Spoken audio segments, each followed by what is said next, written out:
Sabe aquela situação frustrante em que alguém tem uma certeza inabalável sobre algo, mas está completamente errado? Pois é.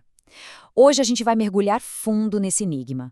Vamos tentar entender a diferença entre saber de verdade e, bom, só ter muita confiança. Essa pergunta aqui é o ponto de partida de tudo, não é? É aquela que a gente se faz no meio de uma discussão e fica matutando. É ela que vai guiar a nossa conversa sobre os limites, às vezes, invisíveis do nosso próprio conhecimento.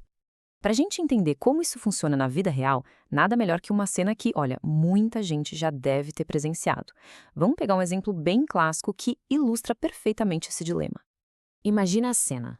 Uma conversa que começa tranquila, talvez num almoço de família, e de repente o clima pesa. O assunto é delicado, envolve saúde. E é justamente aí, nesses temas, que as certezas mais absolutas costumam dar as caras. É o palco perfeito para observar essa confiança toda em ação.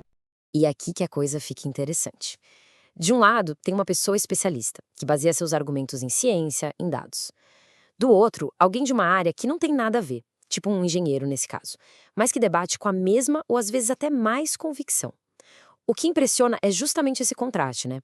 A força da convicção pode ser igual, mas a base para essa certeza, essa é completamente diferente.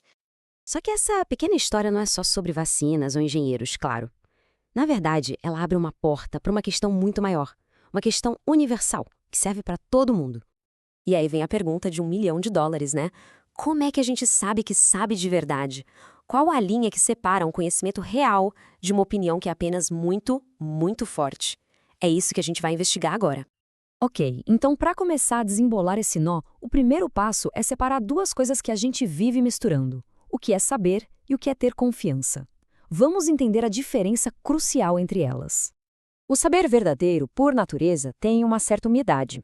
Ele não vem do eu acho que, ele é construído sobre uma base forte de fatos, de evidências. E o mais importante, quem sabe de verdade entende que o conhecimento não é infinito.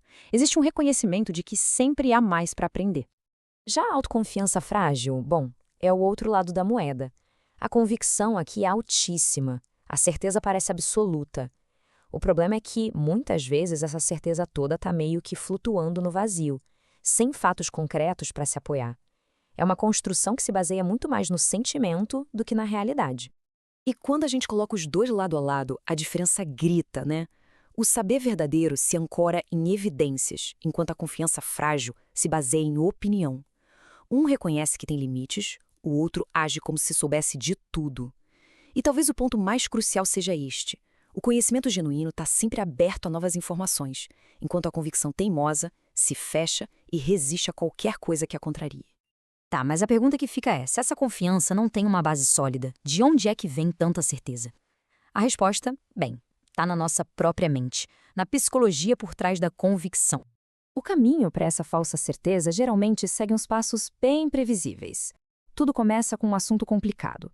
Rapidinho, a pessoa forma uma opinião superficial. E aí, num piscar de olhos, essa primeira impressão já vira sinônimo de um conhecimento profundo.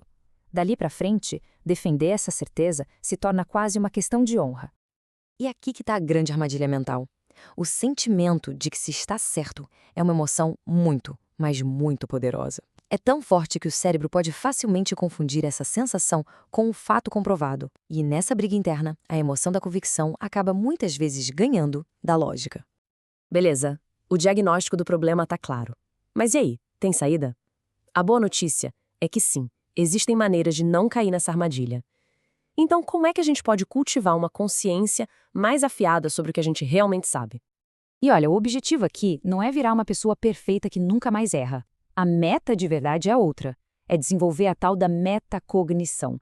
Que nome complicado, né? Mas é basicamente a habilidade de parar e pensar sobre o nosso próprio jeito de pensar. De ter uma noção mais honesta do que a gente sabe e do que a gente só acha que sabe. E na prática, como se faz isso? O caminho passa por alguns pontos essenciais. Começa com o hábito de se questionar, de duvidar das próprias certezas. Exige um esforço para separar o que é sentimento de convicção e o que é fato. É preciso humildade para admitir, opa, sobre isso aqui eu não sei tanto. E talvez o mais difícil de todos, procurar ativamente por informações que desafiam o que a gente já acredita e não só o que confirma. No fim das contas, o grande desafio é esse aqui. A jornada não é só sobre acumular informações, mas sobre ter a clareza de diferenciar o que é conhecimento de verdade daquilo que a gente só pensa que sabe. E assim, a gente termina com a mesma pergunta que começou tudo. Fica a reflexão para cada um. Em que momentos essa convicção sem base aparece na nossa vida? Parar para pensar nisso talvez seja o primeiro e mais importante passo para construir um saber mais sólido e, principalmente, mais honesto.